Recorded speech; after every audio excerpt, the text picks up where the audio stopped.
Why you're here. We will be, or Berta will be training us on the use of her software, which is called Skhokho.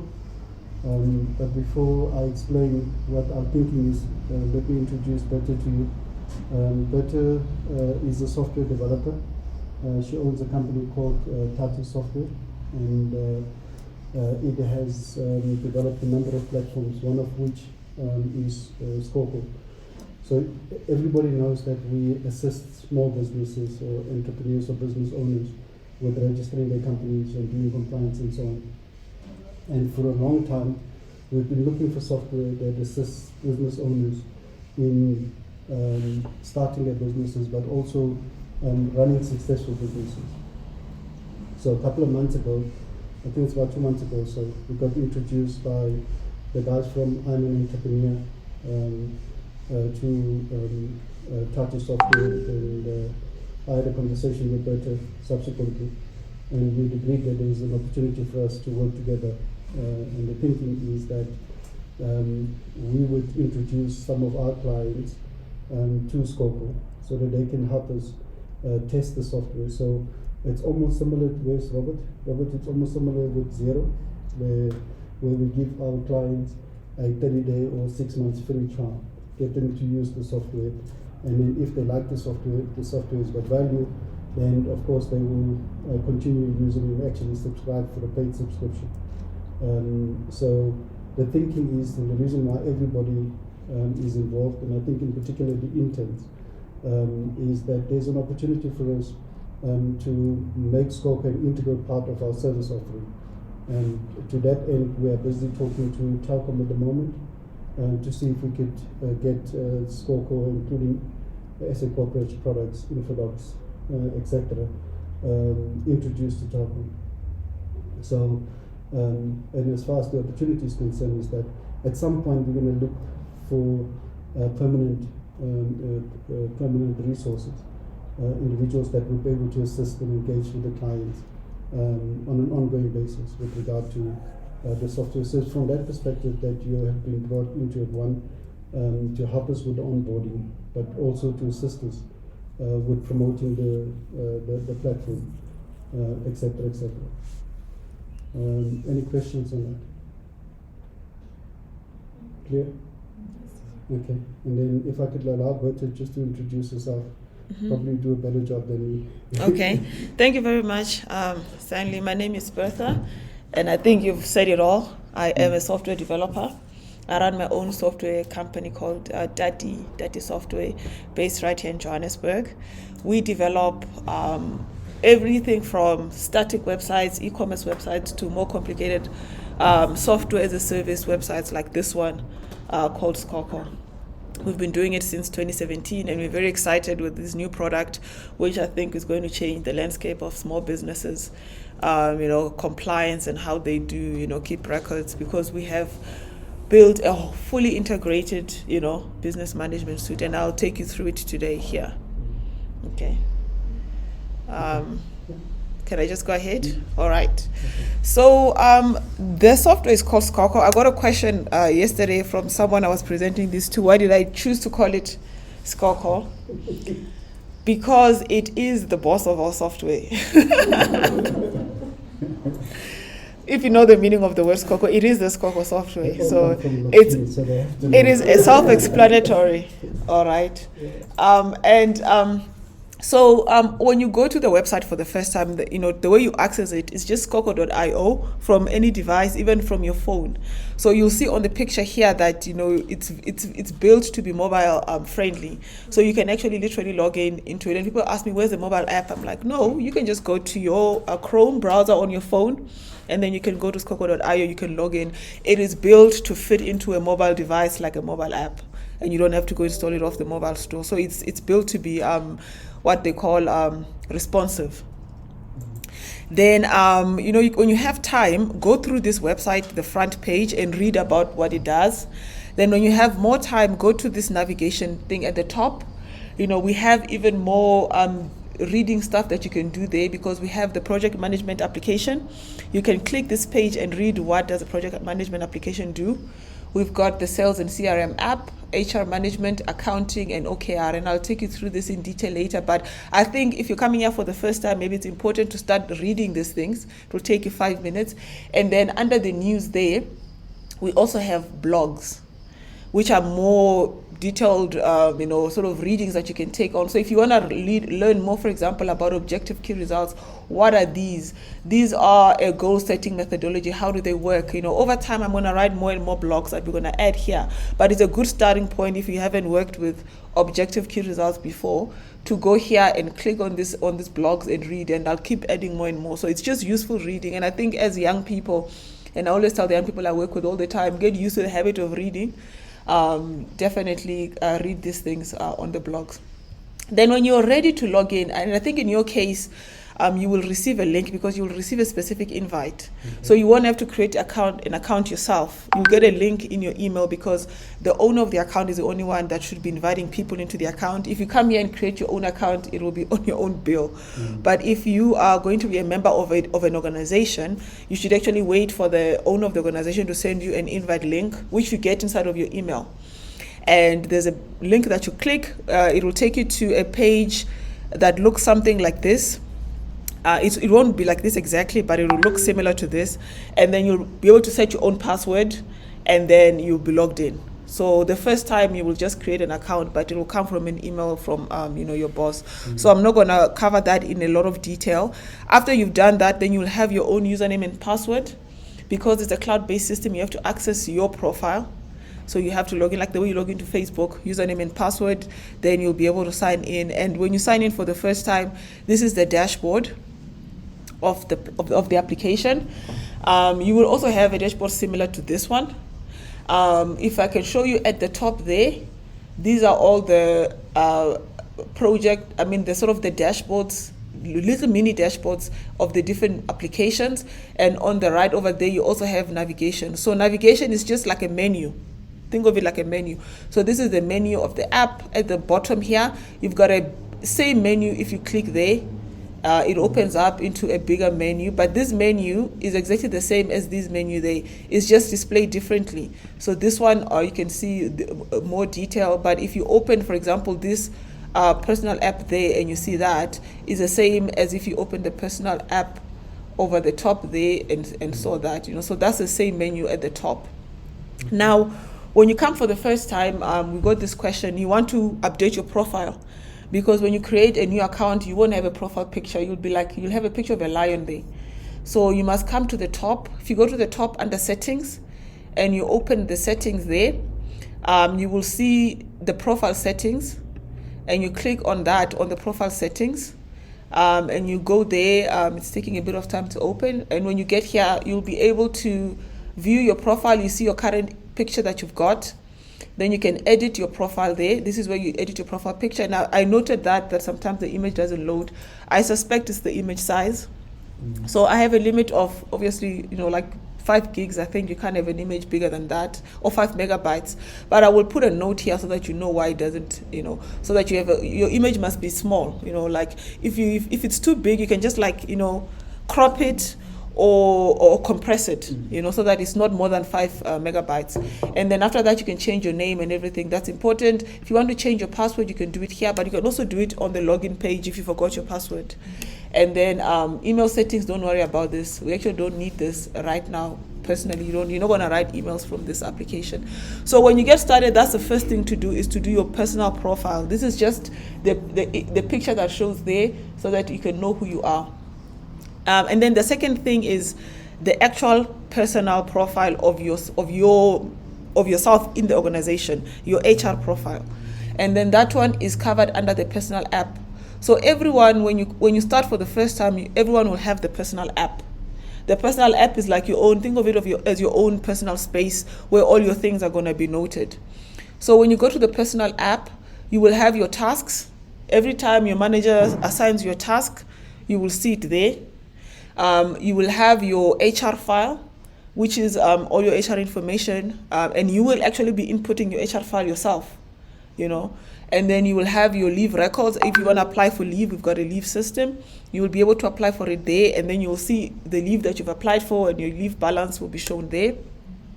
Your payslips, if the company decides to use this system to generate your payslips, you will find them there as well. And then the last one is the policies, the company policies. If the HR uploads any policies that you need to read, you will also find them there, and you can read them. And when you finish reading it, you say that you've read it, and then but I'll go through this in more detail. So the first time you come here, you want to start with the HR file. This is the important one. This is just putting in your HR information, your ID number, your phone number, your address, your birthday, just so that people know your normal personal information, so that the HR knows this, because they use this inside of your payslip. They use this inside of other company documents that they do for you. So this is the first place to get started. So the first time you log in, this is where you must start. Create your personal profile. Your banking records, these are included inside of your payslip. If your HR didn't know your banking records, they want to pay your salary, you'll put it in here, your bank name, your account number, everything. And then you're going to go into the HR documents and attach those documents. Your bank confirmation letter. A lot of organizations want this, so they'll know when they're paying your payslip. Your contract of employment. If you have a contract, you'll attach it there. Your qualifications, your CV, your ID copy, and if there's any other documents you guys need to be attached for HR purposes, we can add them on. So these ones so far are the ones that most people use inside of their HR file. And then here you'll see your leave allowance. So every month, based on what your company's leave policy is, your leave will accumulate, and then you will see it. You will see your leave days here. And every time you apply for leave, it will be deducted from this leave allowance. And so you can see how much leave you have available and so forth. So basically, this is like the HR, we call it the HR file. So it's under Personal App, you can access it there. And then the leave is similar, it's not similar, but when you get to the leave here, you'll be able to, when you want to apply for leave, you just like create a leave here, a record, what type of leave it is, the date, start, end, the reasons. If it's a sick leave, for example, you need to attach a sick note, you will attach it there. If it's a family responsibility leave and there's supporting document that you need to attach it, you will attach, this only takes PDF. So if it's a, whatever document it is, just PDF it, and then attach it there. And once you apply for leave, your manager on the system will see that leave application, and then they can approve it or decline it.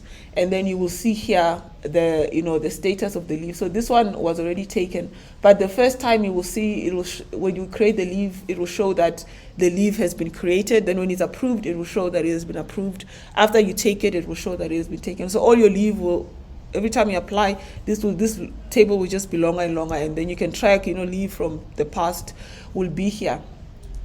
And then another thing to mention is every page has got this red documentation thing at the top. So when you come to the page for the first time, you want to know how to use that, that feature of the app. Just click on this documentation. So you can maybe open it in a new tab, and it takes you to a page that explains how to use that page. So the documentation is like a sort of a helper. So if you forget what I've done and you end up on this page, you can just click the documentation and it takes you here, and then you can read, this is the leave list, this is the things you must apply, how to apply for leave, the different types, so these are all the documentation it shows. And a lot of the pages, all the pages actually have this pink button there. What I'm going to do later is add videos, but I think for now, if you can read and look at images, the documentation is very detailed. We invested a lot of effort and time to build this so that it helps you navigate here for the first time. So when you get onto the leave there, so that's the leave records. Then the next one is on the personal app is your payslips. All right. So if the company decides to use the payroll here, your payslips will show here, and every month you can print it out. So let's say I wanted to look at this payslip. This is dummy payslips, by the way. But it will show you the date that you were paid and your salary, your earnings, everything. And you can actually even download it. So when you're going to apply for things and they want 3 months pay slips, you just come here and you print them out and this will be your payslip. It will show like that. This is why you need to complete your address information, your contact, all of those things, because they're gonna show on your payslip. And if you haven't completed them, your payslip will look like this. So you don't want that. So the first thing to get started with here is obviously to start by adding your personal information correctly and your address and everything, because those are the things that reflect. That's how we know your address to put on the payslip. And then the last part of the personal app is the policies. And these ones, there's nothing here for now because the HR have not uploaded any policy, but this will be done by the HR manager. When he uploads the policy, you will see it here. I'm actually thinking I'm going to use a different account here. I'm going to log out of this one. I've got another test account which has more data in it. That can show you some of these policies, especially the policies. We did have test policies there. You see this one has got more members in here. And if we go back to the personal app there and we go to policies, so this one we did upload some policies, test policies. So when your HR uploads a policy, you will see it here.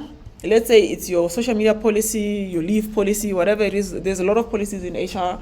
You can open it, and it will be in PDF format as well. Okay, so this is, we just downloaded, we put in something else in that space of the policy, but they would have put in a normal policy there. So you read it. When you finish reading it, there'll be a button there that says accept the policy, so that we can record that you have read the policy. Then you click that button, then it says policy accepted. Then the HR get notified also that you've read the policy. So maybe there'll be 10, 20 policies for your company. I don't know. They will upload them here. You read them. You accept them once you've accepted it. So that's all that we have on the HR side. Not on the HR side, on the personal side. So this is the personal side for your individual personal records. And everyone who has an account will have this, what we call a personal app. But this is connected to the HR app and is connected to the manager app. But the HR app is only visible to an HR manager of a company. So, for example, if the normal employees will not see the HR app, but I think I can take you through the HR app anyway. So on the HR app, this is if someone is your HR manager, you want to grant them access to this HR app. And the way you do it is when you're doing the invitation. So as the owner of the company, when you come to the company settings there, you will see all. So when you come here for the first time, the guys will do their personal settings, but you have to do the company settings. You edit the company information there. You put in the address. You put in your currency, your tax numbers. All these things are also used in your invoices. So it's important to update this information. Your currency is used throughout the app when you've set your currency to whatever the currency you want to work with. And then so I'm going to go back there. So that's the company details. Make sure you upload the logo. Otherwise, it will use the Skhokho logo as a default until you change your logo. And then here you can see your subscription, all the apps that you're subscribed to. At any point, you can add or remove apps that you don't want anymore. And because the payment is attached to the apps that you have. And at any point, you can add the number of employees, because also the payment is attached to that. If you grow, you can increase the number of employees you've got. But the important part I wanted to mention here is the members. So this is where you would create the invites, inviting new members. And when you invite them, you'll see the pending invites there. And the ones who have accepted, you will see them there. So in this case, you have 10 members. That's your package allowance, which means you can invite up to 10 people.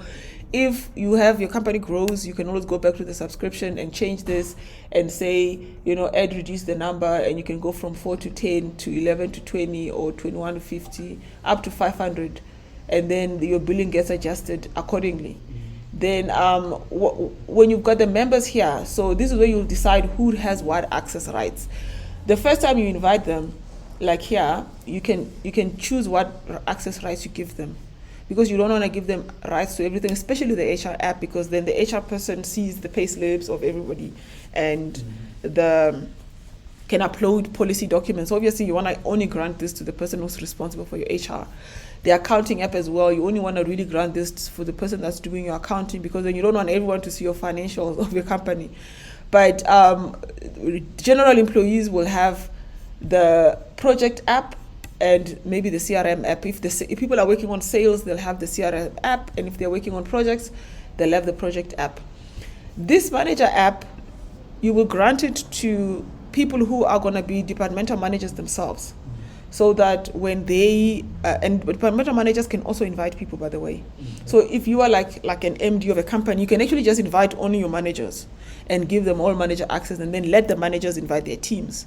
Because then in that sense, then the teams, the way the app will be built, they will be reporting to their teams and they leave, and everything is connected between the manager and their employees within the app. So, and you can see all the different rights explained there. So I'm going to go back to where I was before. And even once you've set up the access, you can also edit the access. It's not fixed. Like if later you decide, you know what, I don't want to, I want to now add changes, you can always edit access, so you can go back there and change the person's access, or change their manager, so you can choose who's the manager for that person. If they move departments, you can give them a different manager. And when you select a manager for a person, that manager approves their leaves, that manager can invite other people, that manager can grant them tasks and objectives and all sorts of things. So it works like an organization, the way the manager can do things within a company. We try to build it like that. So it's like really meant to be like a business management function, a tool. So the manager app, when you grant somebody manager app access, they will have this manager app visible on their thing. And if you didn't grant them, they don't see this. So this is personalized to the user. So what you see here is not what everyone sees. Everyone only sees what they have access to. So the people that have manager app access can see all of this. They can see their team members. So they can come here and they can see, these are all the people reporting to me, and they can invite other team members. So the manager has the right to create invitations for their team. And the manager as well has the right to assign tasks. So within the team tasks, the manager can, decide, I want you to do this, and create a task for you in there for you to complete within your team.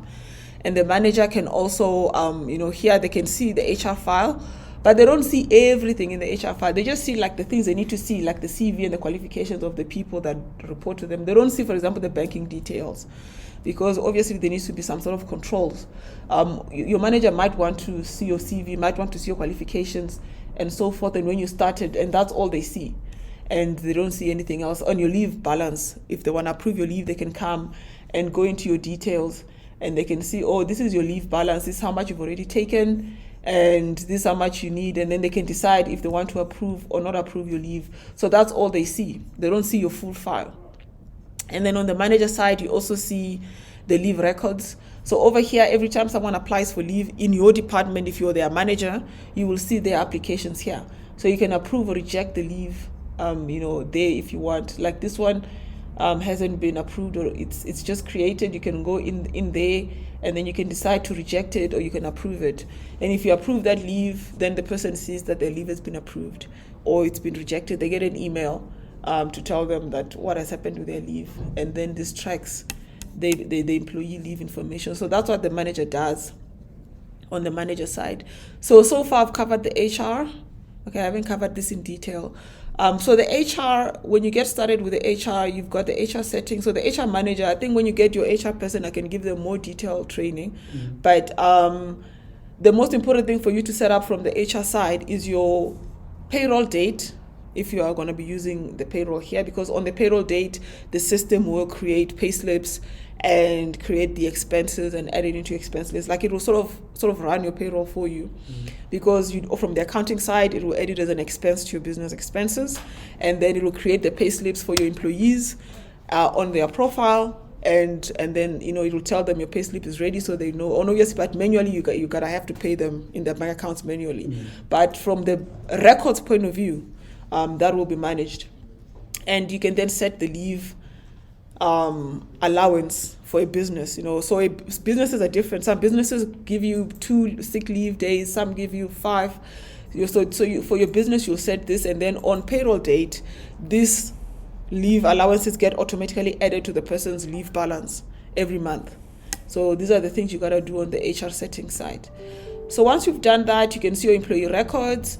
The HR manager really only views these records. You can't change the employees' personal records. You can just view them, and if they haven't completed the records, you can tell them to, you haven't I think I've added a new column here that shows the percentage completion, so the HR manager can track people that haven't done their HR file and ask them to complete it, and then you can start at the when they started working for you, and all their personal information is available if you click over there for the HR manager to see.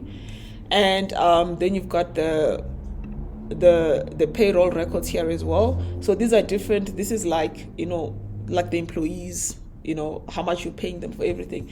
If you click one, for example, let's pick here, there's a lot of details here. You can set your salary, your taxes, and if you're in South Africa, it actually does the tax calculations automatically for you. So I've built in the SARS calculations in the background. So if, for example, you're earning, I don't know, let's say I change this, you're earning 20,000 rands monthly, and you apply all your deductions, and then you update these details. It'll calculate on the 20,000 rands salary what your tax should be and what your UIF should be. But then you can, if you're adding benefits like car allowance, provident fund, you can add them here, and separate between the taxable and the non-taxable ones. And then the taxes will also automatically calculate. So for the South African SARS system, it's done. For the non-South African people, they actually have to enter these manually, because I don't know the tax rules for everybody. But for the South African ones, it was easier to do.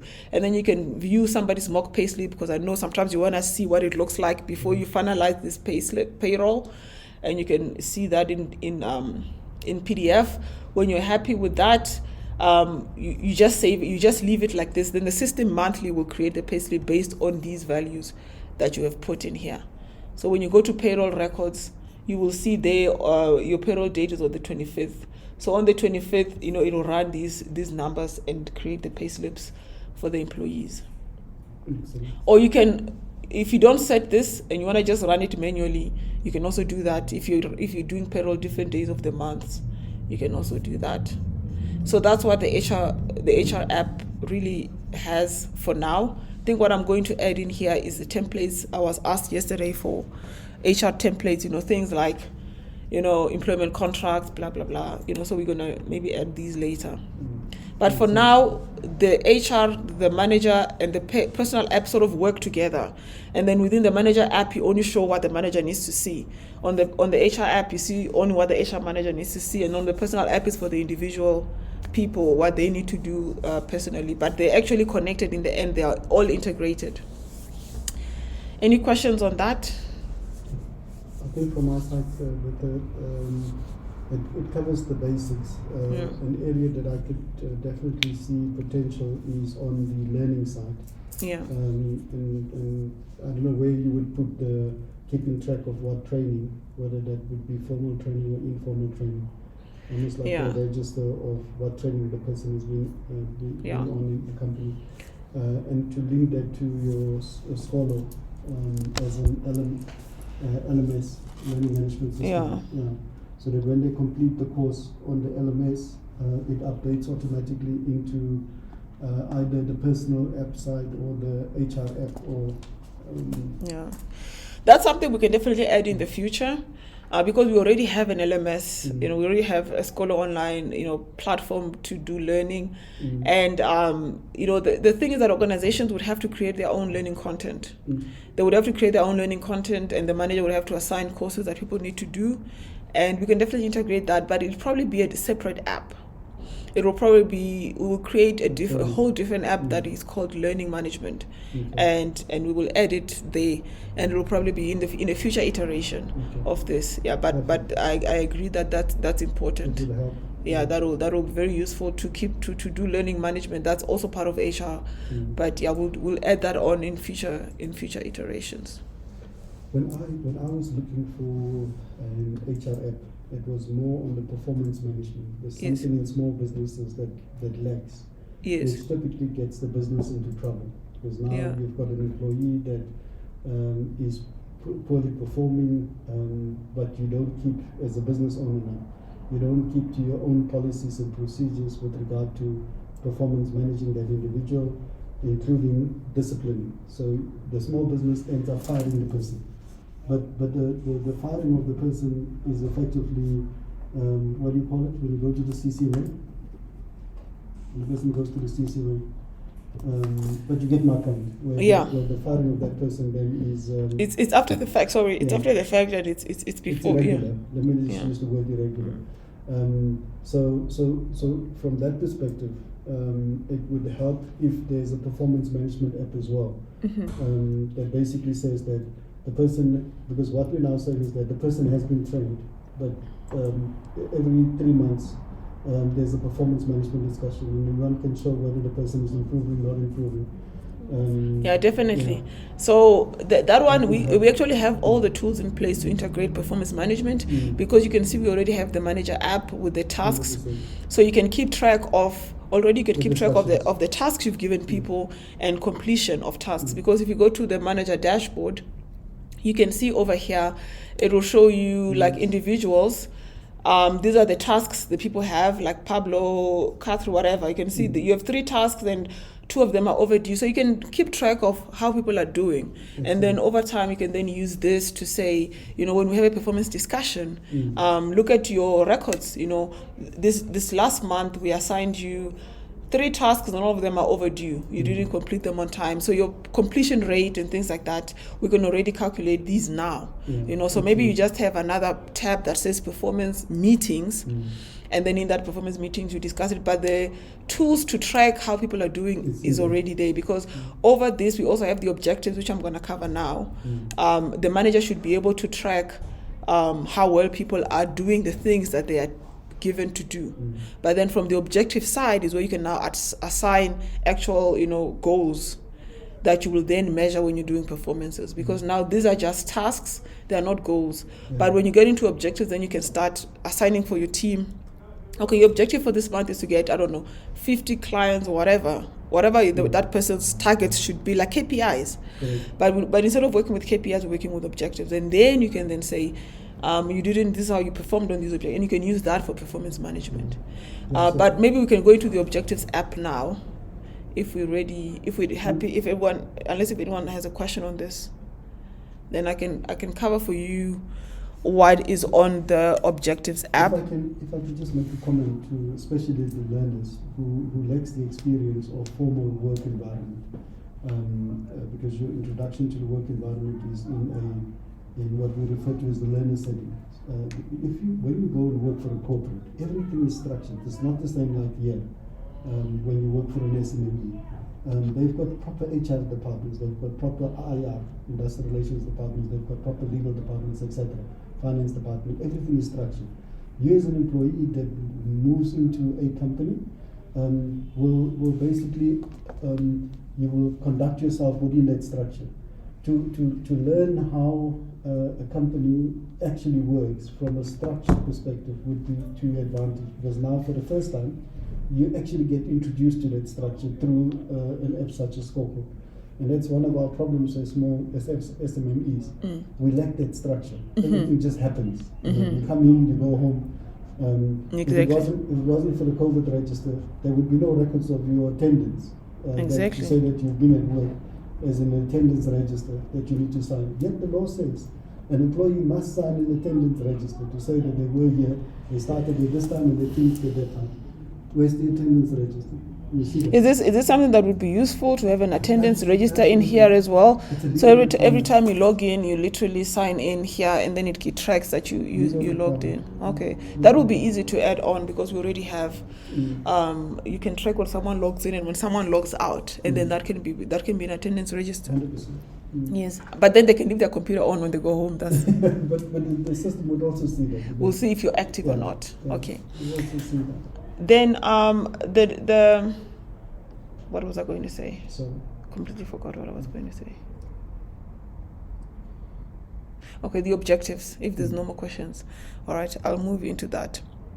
The objectives app was in a lot of organizations we have for years, and where I've worked, we've had what we call KPIs, which are key performance indicators. Generally, the way KPIs used to work was the high-level CEO of a company would have his KPIs. The board would tell him, you must give me this much profitability, I want to make this much money, and then that manager would sift through those KPIs through the rest of the organization until they reach the individual, and you would have your own KPIs that say you must complete these things, and those would be used for performance management at the end if you complete your KPIs or not. Now, a different system to KPI is this objectives, and that's the one I thought I would rather integrate this instead of KPIs, because this is much more proactive as opposed to being reactive, where you think about a high level objectives that you are going to cover, and then you work on tracking those daily, as opposed to waiting for the end of the quarter to track your KPIs. With objectives is a regular updating. If you have a weekly objective, you have to regularly report on it weekly, so it's more proactive to help you achieve it at the end of the day. So the way the OKR works is that OKR stands for, the O is the objectives, and then the KR is key results. And again, read the blogs to get more information about it. You start by, first of all, deciding an objective. So an objective can be something like, we want to have 100 paid users by the end of the month. That's a typical, I'm going to go with that as an example of an objective. So if you go to if you click OKRs, it will take you to this dashboard where you can see how well you're doing on your objectives.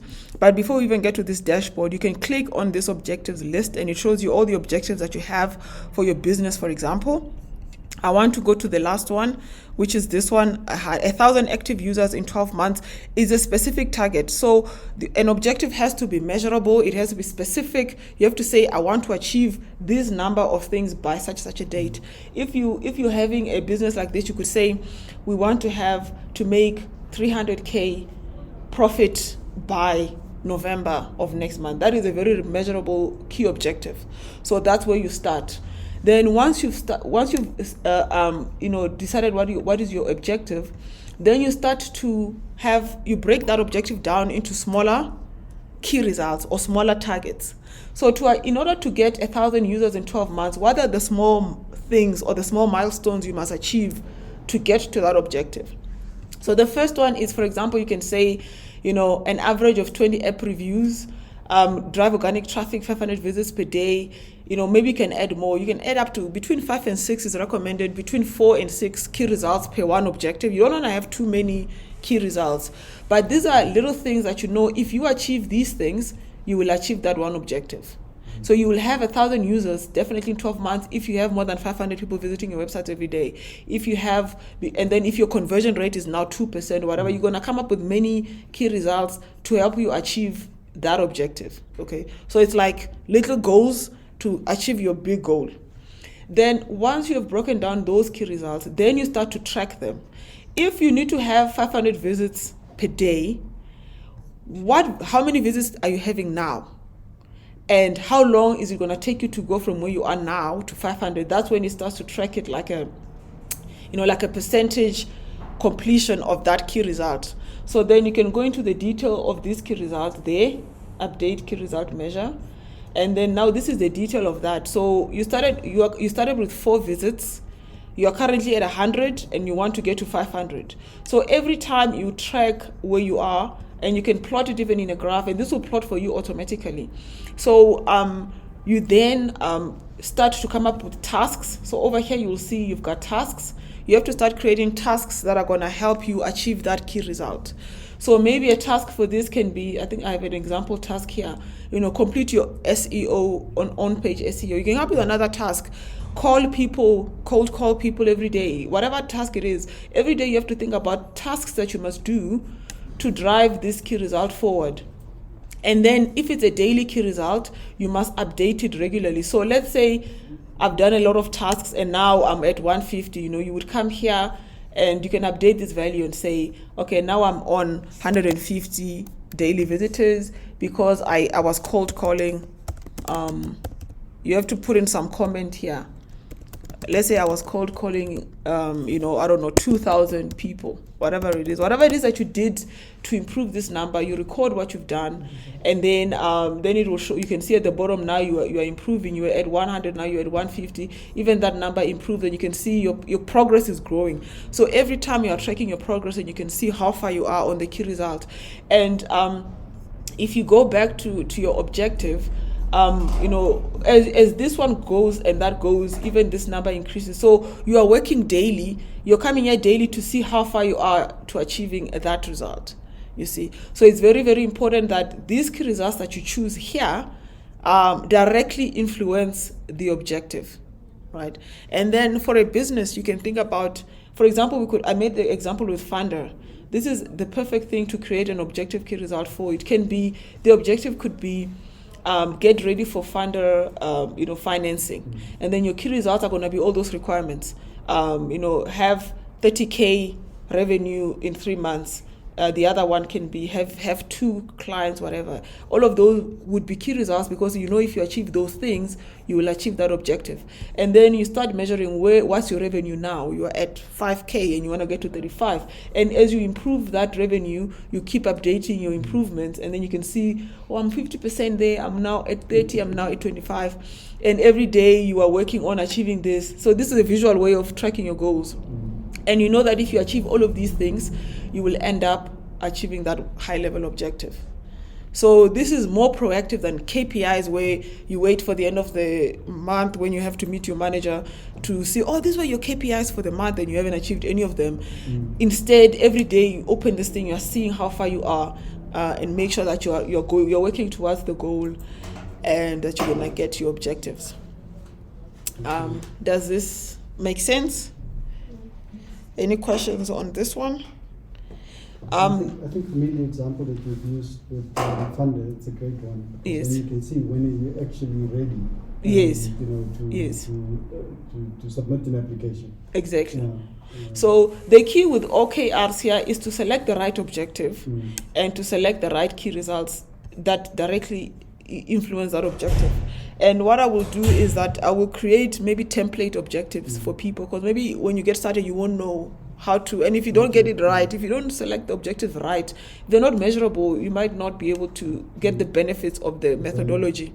So what I'll do with the team in particular is I will speak to charity and offer a training session on OKRs. Yes. Because I think for me it is essential. But the other thing I wanted to say, Beth, is that it would be nice to actually have the performance appraisal, because as you then as you succeed in achieving your OKRs, your objectives, it then also measures or plots your performance. So my performance is at 30%. If I'm successful this week, my performance is at 45%. So that when your performance gets to 120%, you now know that you're eligible for a performance bonus. Why? Because you've exceeded your performance, expectation, your performance goal. The other thing that I explained to not everybody, I've explained to some of you, Singita, you and Tabiseng, remember the conversation that I had with you when I asked you the question, what is your value? That you should be able to determine your own value. And that's what an OKR does. It actually provides you with a tool to say, how valuable am I to this business? Can they do without me, or can they get rid of me easily? And the more valuable you make yourself to a business, the more you should, technically speaking, theoretically, you should progress. Yeah. And the nice thing is now you've got it in writing, as opposed to somebody having a perception about you. Because that's the problem. Exactly. You can show them the whatever. And I take that point, and I will definitely, it will be something that will be quick to add. It's actually just the dashboard, just displaying back to the person what they've already achieved. So it's not even adding new functionality. It's more just displaying the data back in a different format that they can see how well they are performing on. I think for the performance management, we'll definitely be looking at how you're doing with your objectives and how you're doing with your tasks.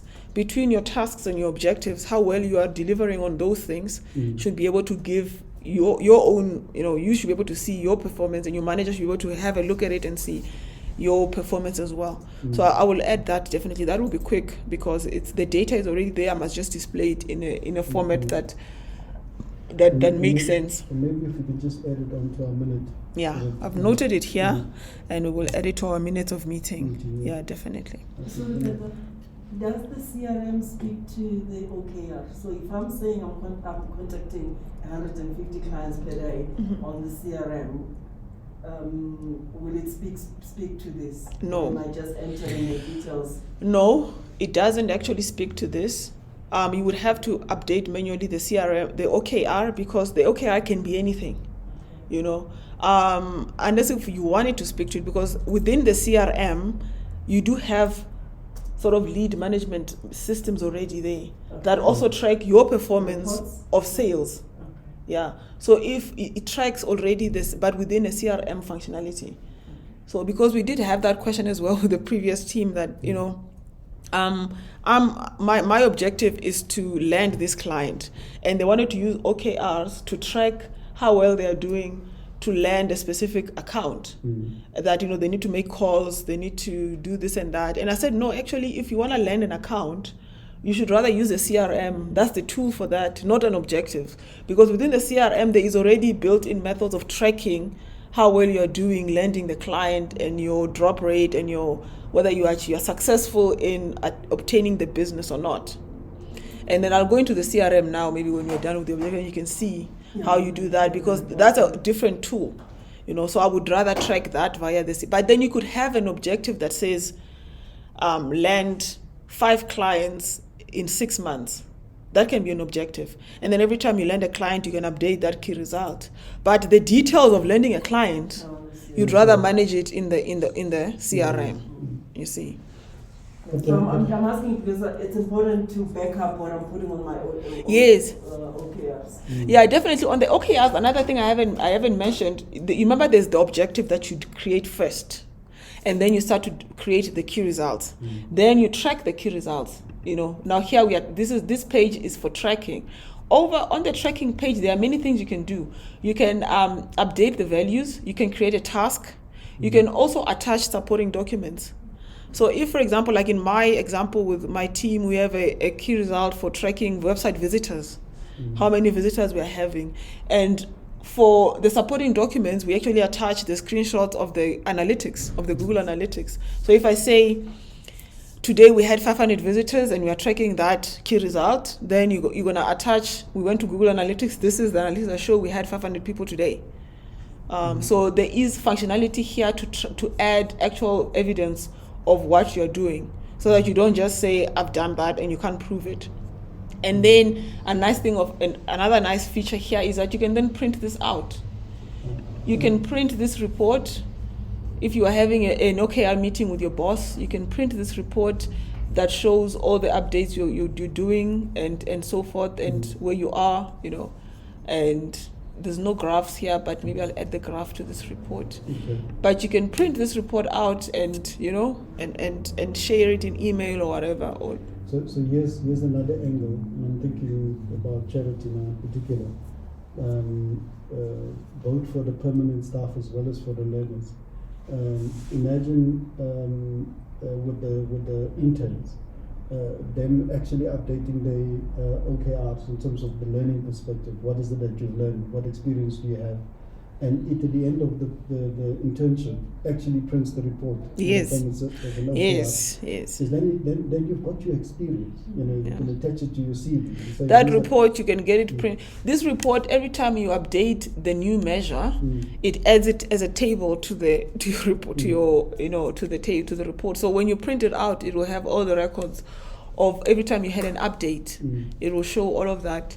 And you just get your manager to sign it. That's your performance. That's your with graduates, we used to have like the graduate development program where you would have, we used to call it portfolio of evidence. I was about to and then that is your evidence. Correct. And if you have had these supporting documents, they're gonna show here. You can then, you have them in one place.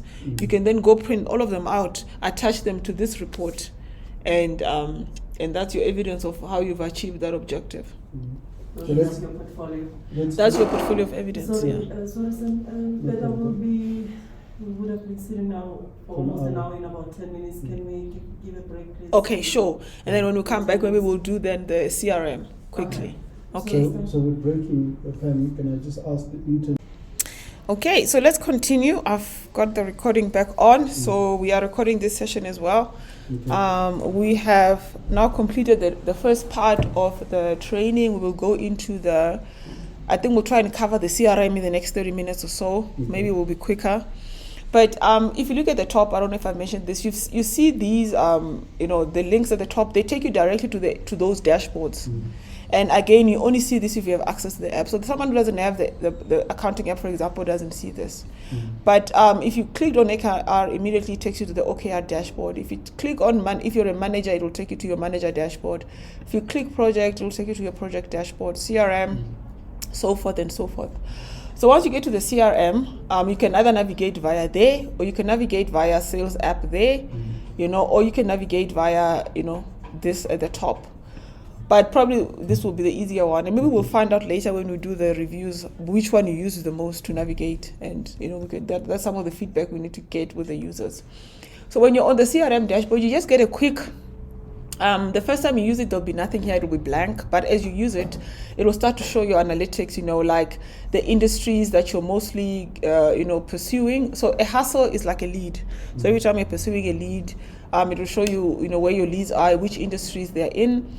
And this shows you within a time format, so it will plot for the last 6 months, and in total how many hustles you've got, and every month where they are, and versus the ones that are converting. So you'll be able to see, I've got 5 hustles, and maybe one of it has converted, and then it means the other ones have not converted, they're either active or whatever. So what you want is this number to be high, because conversions means you have won that lead. And at the top there you can see the source. This is also something very important for the CRM, is where is your majority of your leads coming from? Are they coming from social media, from direct client? So when you create your leads, you will be specifying where they come from, and then this will feed back that information to you in a visual format that you can track where the majority of your business is coming from. This is helpful so you know where to focus your efforts or your marketing efforts. So anyway, when you get started with CRM, there are 3 main parts to it. The first one is the contacts.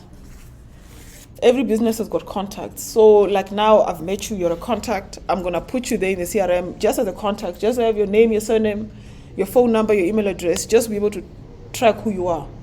That's very important. Most people, in fact, use CRM just as a contact management. And that's how CRMs were born, because people used to have these in spreadsheets.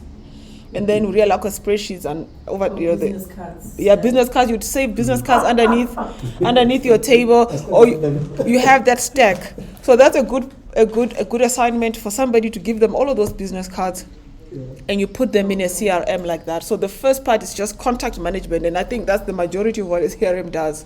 But then it does more. So and then the second part from the contact management is your mailing functionality. Contact mailing. This is like marketing, email marketing. That's the second part of what this CRM does, and I'll explain that also. And then the third part is the lead management and your sales funnels. So that's the third part. So let's start with the contacts. The contacts, very, very basic. It's just a list of contacts. You come here, every time you have a new contact, you just add a new contact. But you can't actually add a contact from here. You have to add them from the mailing side. I used to have, you can actually. Okay, you can create a contact there. So you can just add their name, just their information, like a business card. And as you add more and more contacts, this list will just get longer and longer and longer and longer. And then you can search. This is a useful thing. Remember you met somebody once at a conference. What were they called? Remember their name. You can search, get their phone number, call them, email them, whatever. So that's what the contact list is used for. It's like your phone book in your CRM. So it does that. But now we've extended the contact list to now create contact groups, or what we call sales segments or sales groups, where you can now start to communicate with people within groups. Oh, great. So now that's where we go into the mailing part. So that's the second part. If you go to the mailing part, it does the same thing that contact does, except you can create your contacts in groups. So you can create, for example, these are all the contacts that I work with for accounting staff, for example. Then you can create them inside of a group. And then whenever you have a mailing, a marketing email that you only want to send to the guys that are your accounting clients, for example, you only send to that group. So do you have to recreate in the group, or you can add them to the group having created them as a contact? You actually, what I would rather do is when I add the contacts the first time, to already decide what group I want them to be in and add them that way. Already, so you can preload. Yes. So if you go to the group here, I'll just give you an example. Your groups will be listed like that. So you can create a new group. So let's say the name of this group is our accounting accounting contacts. You could do it like that for accounting clients, right? You could do that. So I think it's better to add a group first and then add contacts to a group. So now I've got that group that says accounting contacts.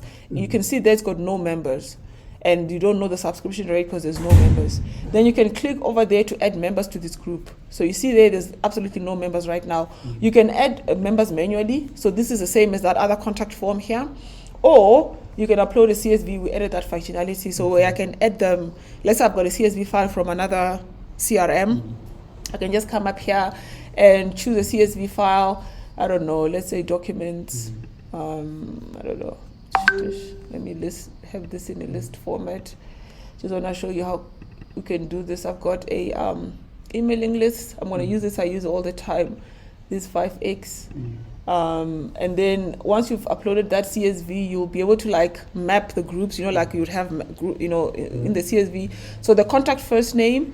This already reads your CSV and tells you within the CSV you have these columns. So the way you save the CSV is also important.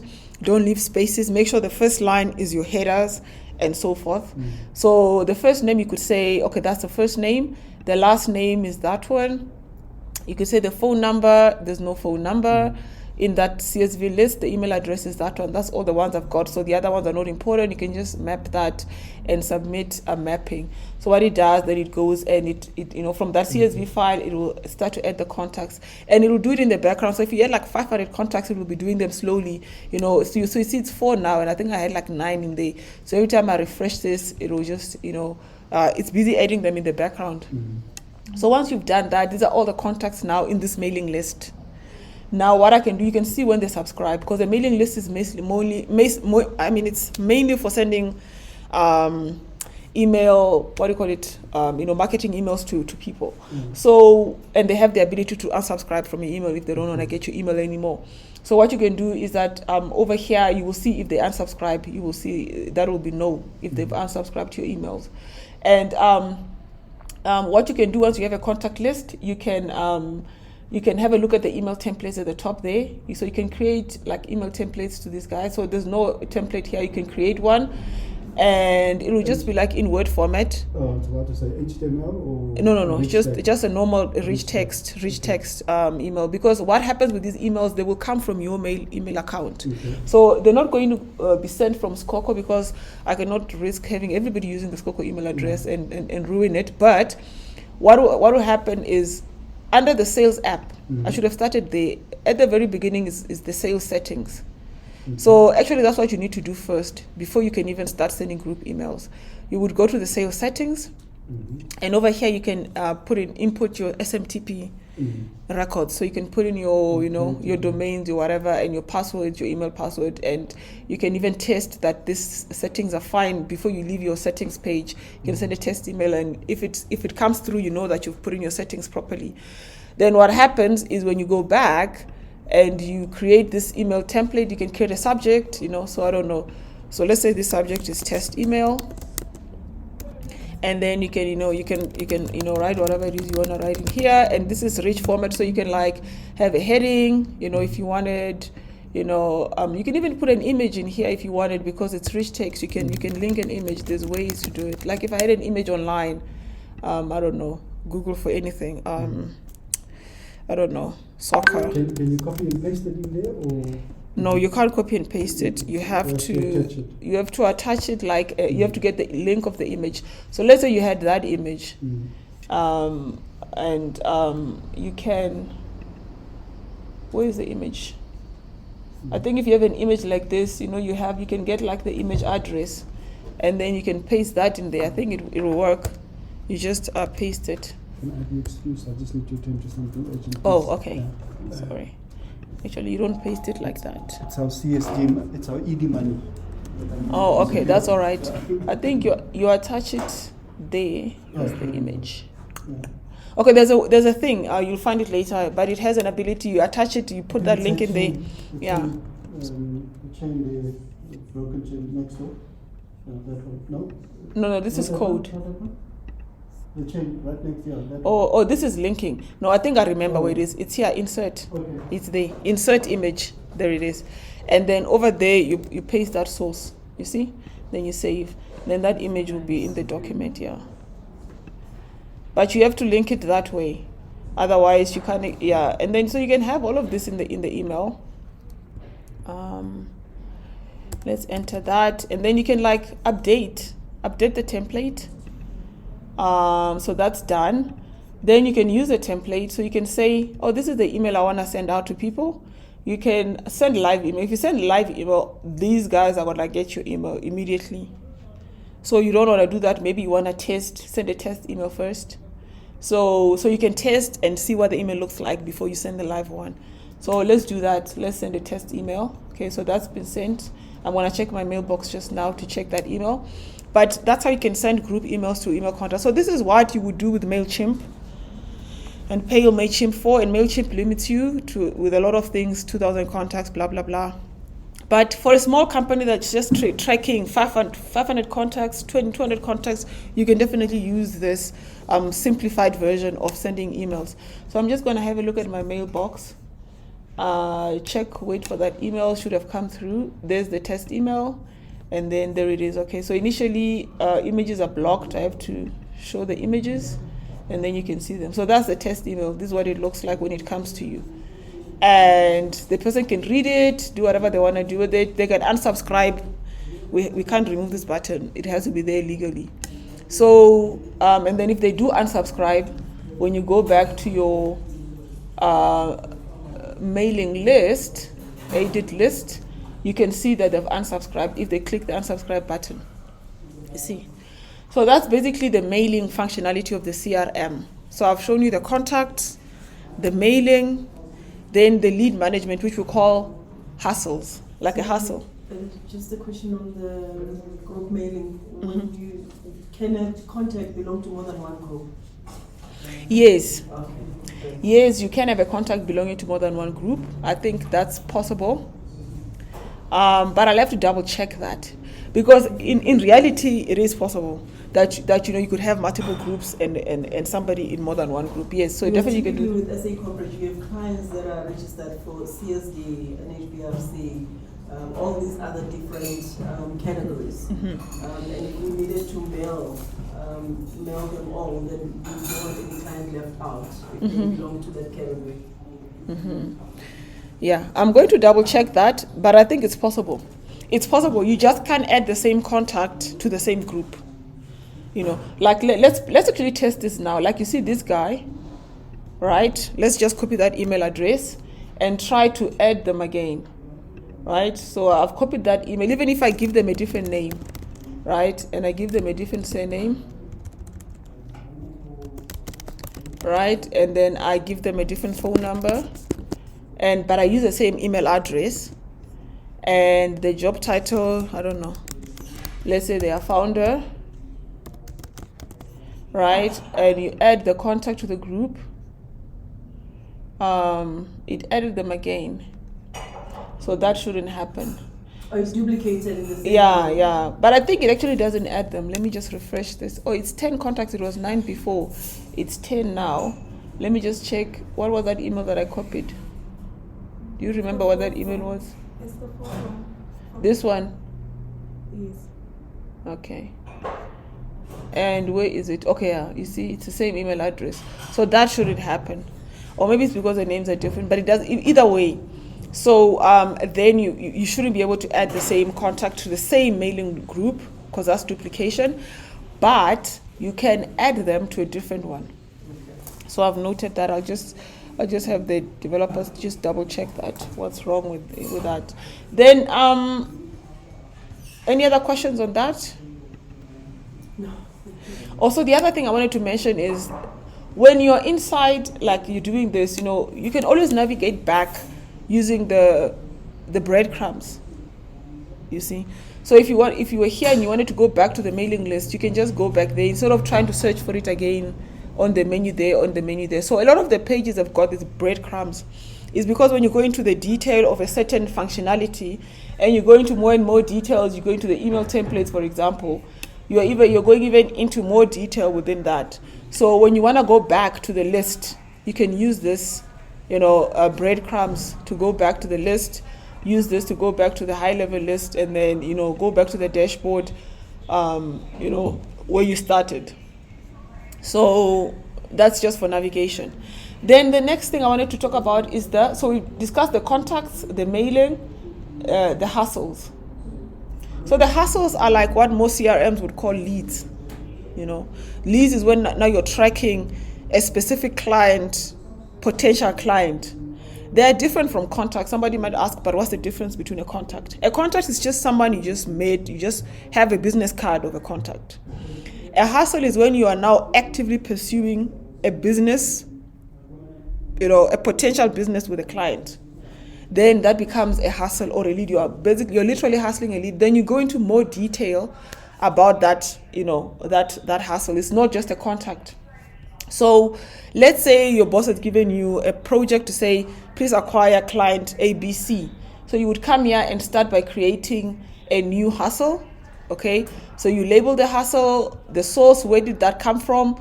Was it a tender? Was it a proposal? Or it was just a direct, the company name, email address, status, is it an opportunity or just a lead? Okay, so you specify all those things and then you save that, right? And then it will be a list on this table like that. And you'll also be able to see, the company name, the title, the email address, and so forth. Email, that's email. Must remember to hustle list, email. All right, then you can, once you have created a lead, let's pick this one, for example. All right, let's view this one. So once you've created a lead, everything that you do, you have to record and track it here, because you were asking the question about tracking objectives for following up on a client. You would do it rather here on the CRM. So you start by creating the new lead. And every time you have, if you want to edit information, you can edit it there, but you'll have more information here, like their address, the description, the budget, specifically with leads. You always want to track how much money you're spending on following up on leads. So you'll have a budget and the potential value of that project, what it's worth. You're going to have to record all of that. So when you create a lead, you can edit this information there and you can add all of these things here. The description, the company, their website, their address, the priority of that lead, is it high, medium, low, the contact. So all your contact lists, you could have a contact that's related to this lead, So you could say, this contact, Jon Snow, for example, is the one that's related to this lead that I'm following up on. What is the financial value of the lead? So if you want this lead, what is it worth to your company? You can estimate. These are usually estimates, but they help you sort of, draft a potential, what we call a runway, or, so you can see your funnel, how much money you would win if you got all your hustles or whatever. So in analytics later on, these numbers are very useful. We won't even have to estimate, because that amount will be based on the quotation that you've issued for that potential business. Okay. Yeah. Sometimes we will follow up a lead before we even send a quotation, sometimes. But if you already have a quotation and you have a number, you can put it there and say, this is the value. This is the budget. Budget is how much are you going to spend to acquire that. So maybe you want to take the clients out for dinner, whatever it is, maybe even your own salary. Some companies I know even track the hours of the salespeople and put that in there as the money they are spending within their sales department.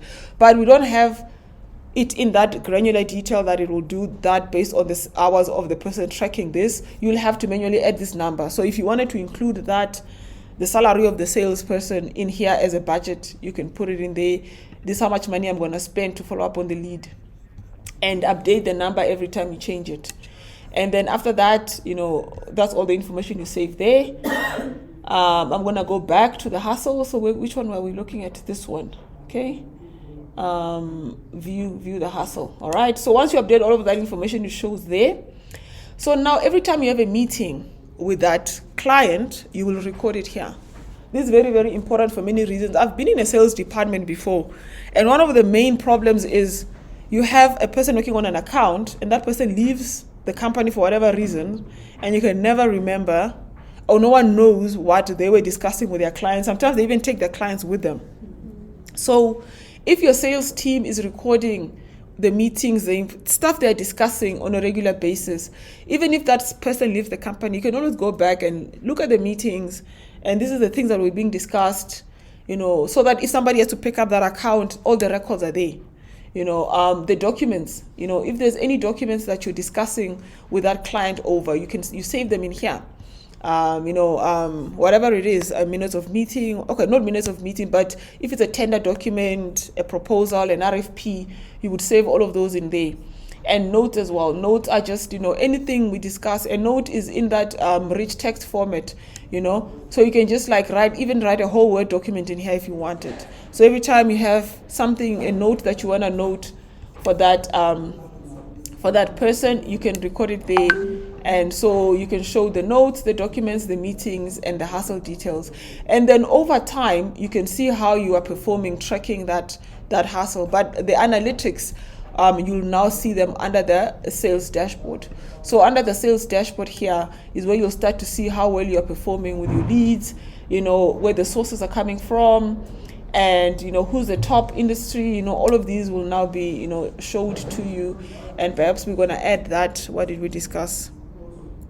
Adding now the budgeting. We will have another one for budgeting that shows how much money you're spending on a hustle, and if you're converting all of that. Oh yes, the sales funnel. So this is now tracking all your hustles in the different levels of progress through your sales, stages. So when you start something as a lead or an opportunity, when you just learn about it, you will have it as a lead. And when you're pursuing it, you'll have it in here. And there are many organizations that will have leads that you're not pursuing. They are just there. Maybe you don't have resources, and then once you have a resource and you're actively pursuing it, you put it in there. If it looks promising and now you're following up on it, you'll put it there. Or otherwise, if you drop the lead, it'll go over there that you've dropped it. And if you convert it as well, it will go over there that you've converted it. And then over time, you'll start to see your funnel. Ideally, you want to have, the way a funnel works is this must be the longest list. And it becomes smaller as you go. So over time, you move the leads from here to there, and then there's even fewer that move to there, and eventually you are converting a lot of them. And an active organization has to have this being the biggest list. And this is a good way of looking at the health of a company. If the leads list is long, then there's a lot of potential business coming. And if they don't have anything in the leads and everything is being followed up, then to tell your salespeople, guys, where are the new leads? Because this funnel technically needs to be going like a funnel. You need to have, this list must be the longest, second longest, third longest, and it must always be something at different levels of the funnel to have a sort of an interest, so you can see the potential of that company's business in the future. So what we add in here is also the finances of this funnel based on the value of this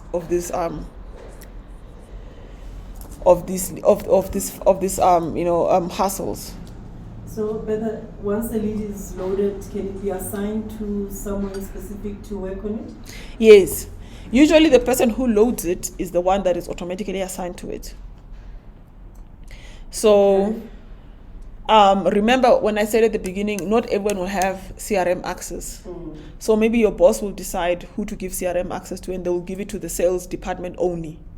So then they'll be the only ones able to load the sales leads, right? So when I load it, it automatically assigns me as the account owner or the responsible person for that lead. Yeah.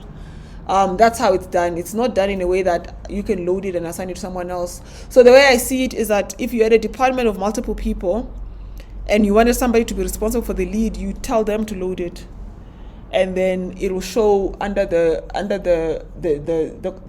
hustles. It will show, if you go into the detail, it does show the responsible person. Okay, they're not on. It's not shown on this here, but they are assigned. Which and also the hustle, can one create and assign for someone to see it through, or is it the same? So yeah, no, for the what? With the hustle, Well, the hustle is the lead. The hustle is the lead. Do you want a functionality for someone to create it, assign it to another person? Yeah. And that person Because is also if in the you hand over sales. a piece of paper for a lead to be loaded, it may not be loaded as Yeah. quickly as you would want, so that the tracking can start immediately. Okay. So, yeah. Okay. So we'll note that.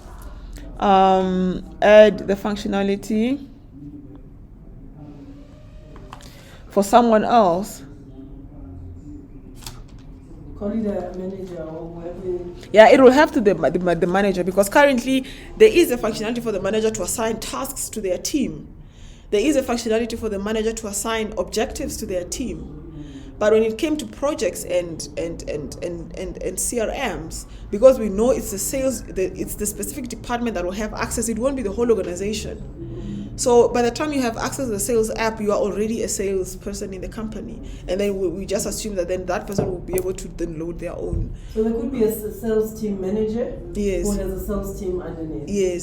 So they may want to keep the role of loading and assigning, but someone else has to take over. Someone Yeah. have to assign that to someone. Yeah, to definitely. work No. on. Noted, I get that. And then that then allows for in future to even change the responsible person. Exactly. Because currently you should be able to then when you're done, like if let's say you leave the organization or you get assigned a different account, you can reassign that account to another person.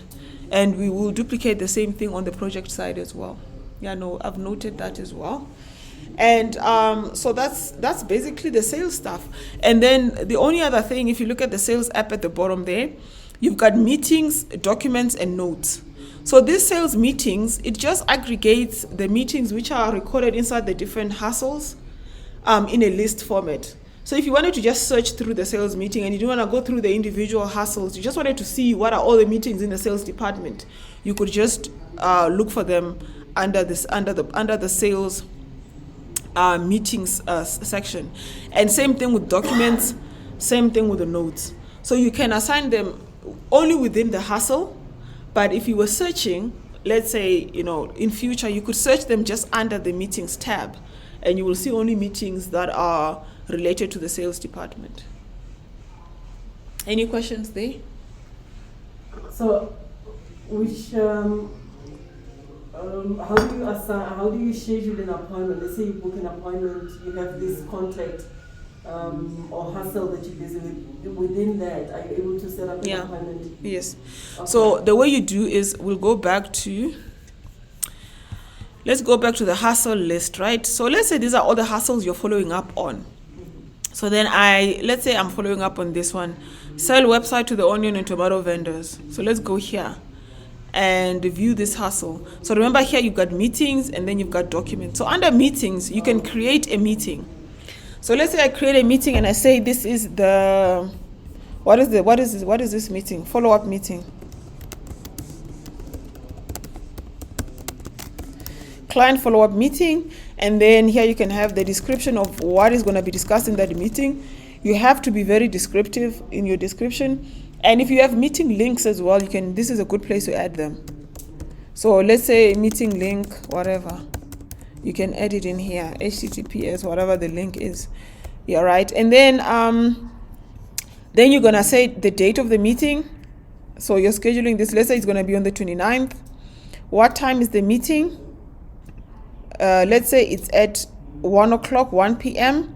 And how long is the meeting? For 60 minutes. Then you save that meeting. So it creates a meeting, right? But you haven't assigned attendees yet. You've just created a meeting record. Then you'll go into that meeting record. You'll see everything is empty. You don't have attendees. You don't have any actions yet because you haven't had the meeting. It's still occurring in the future. So what you do here, you can assign attendees here. So you can say, you can pick anyone from your organization. So once people are assigned in your organization, they'll be added here. So you can pick people from within your organization and say, Mpho Debeila, for example, and you can then add them to that meeting. And if you wanted to have a client that's not inside of your CRM, you can also add them manually. Like that's how I added you, for example. I can just say name, surname, manually, but you have to put in a real email address so that you don't have issues and errors. So I'm just going to say in here, I'm going to put in one of my other email address.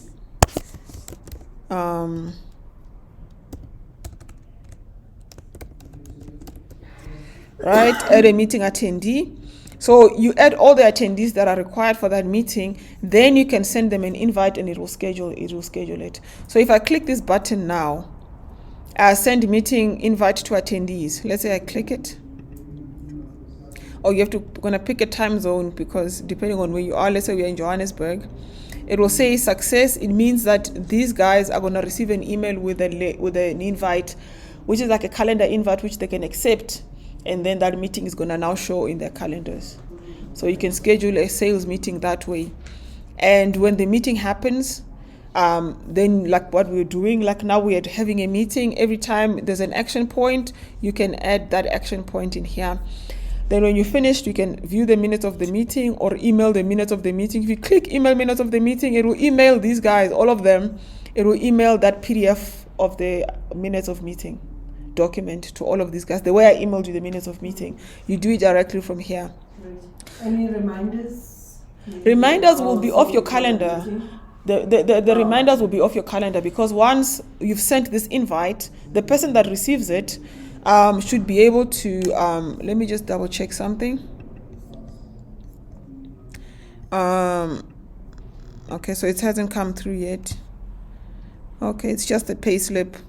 So this came through on the 25th automatically. This is some of my testers that I've got on the thing. When payroll was being run. Okay, so that's fine, doesn't matter. So the invite will come through. When you accept it, it will form a calendar inside of your meeting. And then that calendar, the way you normally just get reminders from your calendar, that's how it will happen. So Skhokho does not send additional reminders. We tried as much as possible not to spam people, and we really only email you tasks that are due. So when you have tasks assigned to you, we will email you on the day that your task is due, and then we want to keep emails to a minimum so that people don't think we are spamming them. You should actually be logging in and checking your stuff. Now, with regards to the meetings, the other place where you can see your meetings is over here. So this is a place where you've aggregated all the meetings for the entire organization. Because when you're inside of the sales app, inside of the hustle, and you create a meeting in here, this is a meeting specifically for this hustle that you're tracking. You can do the same thing for the project app. The project app also has inside of a project the same functionality to have a project meeting, right? But if you just wanted to have a meeting like this, that's not related to projects, not related to whatever, you can do it inside of meetings. There's a whole app for meetings there at the top. And if you go there, you can see all your other meetings, including the sales meeting. So the one we just created now, which is the client follow-up meeting, this one, is also inside. You can see it inside there. So all the meetings you have will show here, and you'll see the meeting type. But if you just wanted to have, like, I don't know, a performance management meeting that you wanted to record, you could just create a meeting like this here and follow the same process. And then you can choose the type of meeting that it is. You know, you can choose, is it a project meeting, an HR meeting, or just any other meeting. It doesn't matter. Then you can just create a meeting that way. And then you can keep your meetings in one place. I've worked in corporate, and one of the challenges was meetings.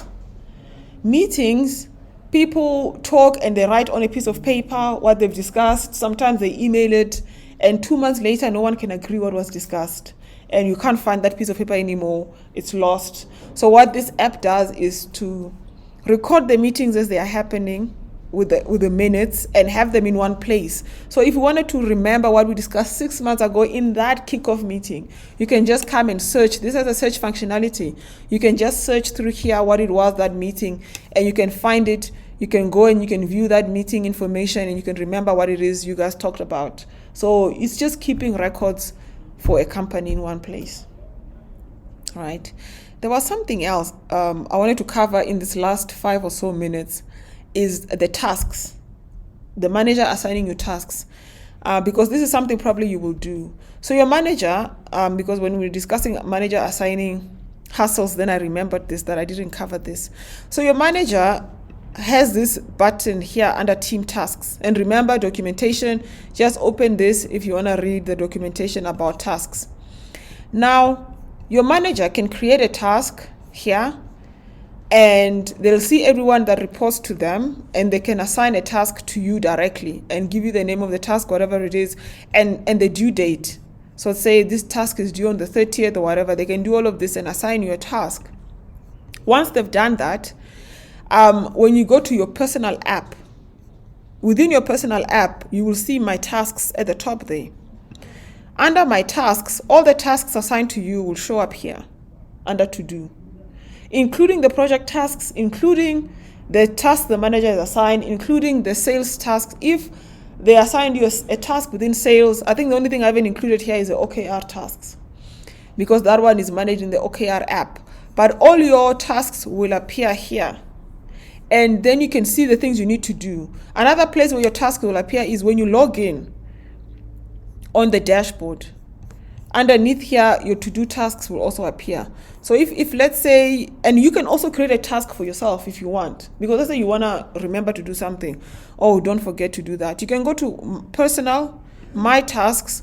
You can also create your own task. You can just say, remember to do this thing by that, such a date, Create, let me just say, remember something. Remember when it rained. That's a song. Yeah.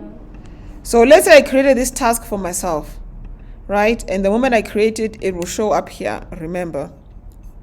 On the dashboard, it will also show there. All the to-do tasks will appear there. So when your manager assigns your task, you'll see it there. You will also see it on your calendar. I just created it now, but you can see it's due on the 20th of November. It's due tomorrow.